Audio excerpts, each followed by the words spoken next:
Ross, a very large, muscular individual, which with a belt, and hopefully not one to beat you with. I mean, we're all for him getting Chris. Chris is the wrestling diehard. Yeah.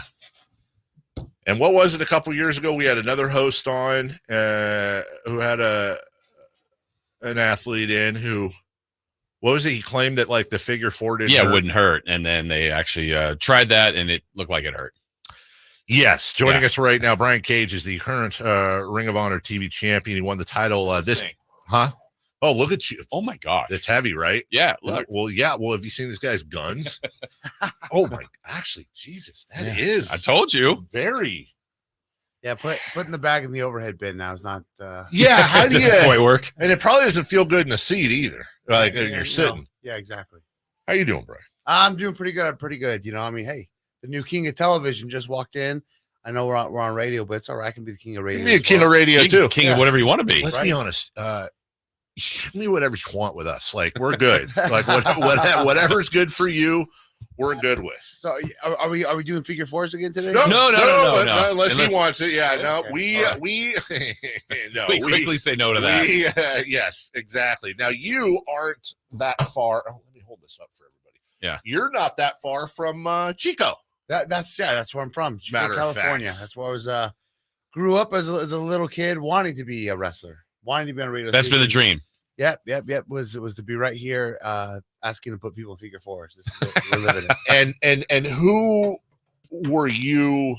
You're a little younger than us, but you had the what is it, Friday night, Saturday night fights or wrestling on NBC. You had all that stuff going on. I mean, I grew up in the Hulk Hogan, Roddy Piper days and all that. Who were some of the ones where you went, I got to do this? So okay. So when I was a little kid, as you said, the Hulk Hogan, Roddy Piper days, I was into it, but it wasn't until I was about 10 years old that was still really young that I was like, I got to do this. I got to do this. And that was the top two were Shawn Michaels and Razor Ramon then. Mm-hmm. So that was a little before as we call it, the Monday Night War started between WCW and WWF. Yeah, and you've been involved in all sorts of different things. So you could join AEW, I think around 2020 or so. What was the thought process then, and what's it been like for you? So from where I was at already, I mean, I'd been very successful in my career for several years. I felt like the companies that I've been working with and I was signed with were doing great. They offered me great deals to stay, but I felt like I hit almost a glass ceiling. And I felt like, okay, I know this company just started. I knew they had an interest in me while I was under contract with somebody else. And I felt like if I wanted to, try to go to the next level, that this was one of the places I wanted to be. And I knew a lot of people that were in the company. It was really the hot topic right then too, like in 2019, 2020, because it had just started. So I wanted to try to jump on board and be a part of something that was just started to be created rather than, something that's already been around. So it's always fascinating to me. And by the way, I want to get this plug out a couple times. Brian's going to be a part of AEW Collisions Thursday at Adventist Health Arena down in Stockton, the 209. Getting some pro wrestling in their face. Tickets available at AEWTix.com or Ticketmaster.com. And that will be a TNT show Saturday night. So very cool national TV. Look, I'm sure there's so many interviews you do where it's like, so is wrestling scripted and and you've got a bunch of ignoramuses like we are. I mean, we're ignorant a lot to it. But one thing that is not in question ever is the athletic ability and the just pure, we are fans of athletes. Wrestlers are athletes straight up. I don't care if every move is in a script. It's amazing the things that you do, but how much do you spend time on the non-athlete stuff, the character, a catchphrase, a finishing move, what you're going to say in the mic? I'm curious about the production values of the character himself. So, I mean, I guess that's not like a to each their own, so to speak, in that response. But it is I've always looked at it as you want to progress in every aspect of wrestling. So there's obviously the in-ring ability and skill. There's the character. There's the mic work. There is your look as far as your body, your physique, your gear, your entrance gear. So the whole 9 yards. And like whenever I do like some sort of seminar, for instance, that's one thing I always tell everyone is like, hey, your job is to go there and make them not have, and they're still going to find a way. Sure. Because they're going to critique you and tell you what you're missing, what you're lacking of, what you need to improve on, or whatever. If you're doing some tryout for a company, I go, and your job's to have everything, taken care of so that you can put it all on the table. Yeah. And be like, oh, let's go. So going back to your question though, to answer that, it's I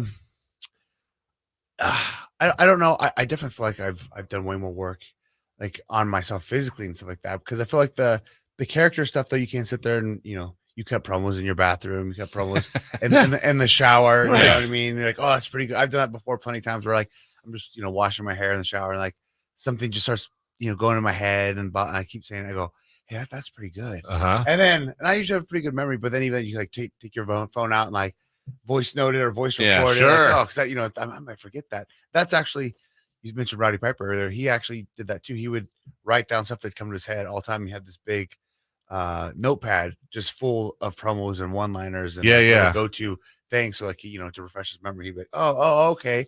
He'd have it in there, then he'd shoot it out. So I just want to follow up on that. So like trying to look at it as a pie, and forgive me if I miss things, but the way you look, your athletic ability, like you're crazy, like are you the dude that's doing flips off the top rope or whatever? You're the character, you're speaking and all that. Like if you were to come up with like let's say like again, limited knowledge here, but like your people's elbow, like the greatest finishing move or whatever, and you were to come up with like the greatest character ever, right? Can you make it at or near the top of the wrestling game by being not as great at the other things? What's like the most important? So like everything. So sure, everything can get you over. It's a wrestling term. If you really excel at one thing. Now, sure, if you're a phenomenal talker, I mean, you can definitely get over tremendously just by doing that. But I mean, if you can't really hold up your end of the bargain in the ring, so to speak, it's only going to get you so far. I mean, you can still, you can get booked to kind of be protected in some regard, but like you can be great at one thing and go far as long as you're pretty good at a lot of other stuff too. But if you're like, if there's a huge discrepancy, then it's still gonna be a little tough. Easier for the company to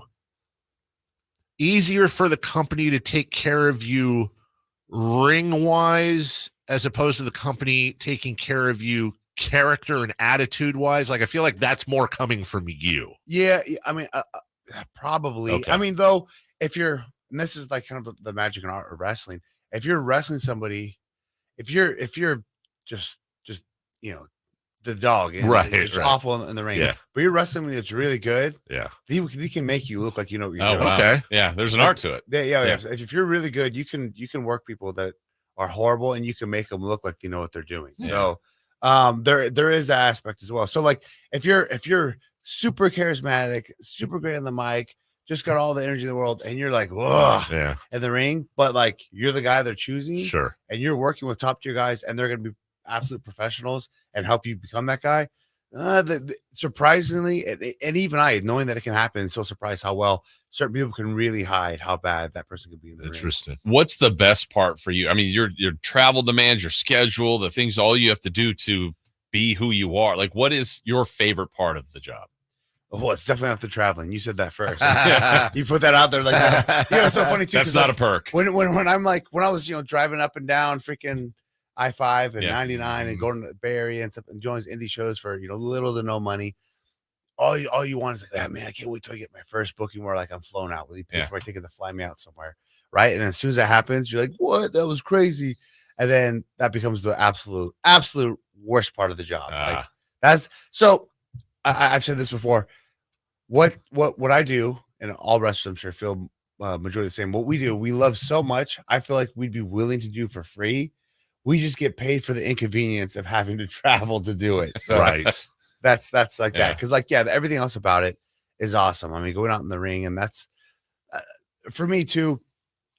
That's my fix. That's my high. That's my drug. That's my addiction. That's showtime. It's like I don't drink, I don't smoke, I don't do anything else. That's like what I'm chasing, to go out there and to get that high. And I remember like a lot of people, stopped doing independent shows, obviously, when the pandemic happened, and we were still doing shows. in front of no crowd, right? And then as stuff slowly started turning back around, I still wanted to go do more and more indie shows, especially when we didn't really have much of a crowd, because I was like just yearning to get that fixation from the crowd. You know what I mean? People are like, why would you want to go do that? Because it's like I feel like I'm missing it. I'm having withdrawals. I need to hear that, and it's too, even when you work those little intimate shows, like a little independent, third party booking where it's not in a big stadium, there is almost an added different appeal to it as well. From like it's a different, intimate. It's like going to watch an amazing comic at a small, like awesome little local bar compared to like a big stadium. They're both great, but there's a different vibe to both of them that are both entertaining for sure. Last thing here, and because I'm just really fascinated by the other thing too.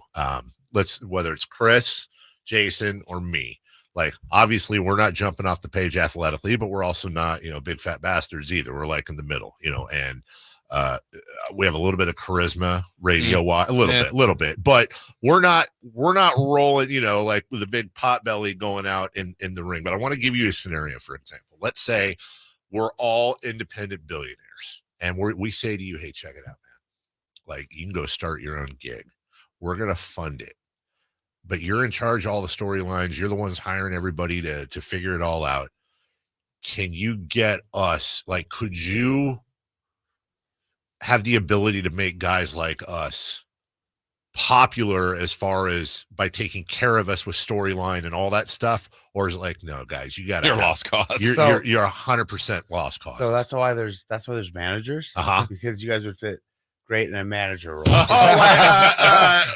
That's a no. Who is Jimmy with the megaphone? Jimmy Hart. Jimmy Hart. Mouth of the South. Mouth of the South. Absolutely. I want to get this plug out once again too, because I want you. That was a quick. Yeah, you guys have no shot. Which I appreciate. A nice 100%. Brian's going to be part of AEW Collision this Thursday at Adventist Health Arena in Stockton. Tickets available via AEWTix.com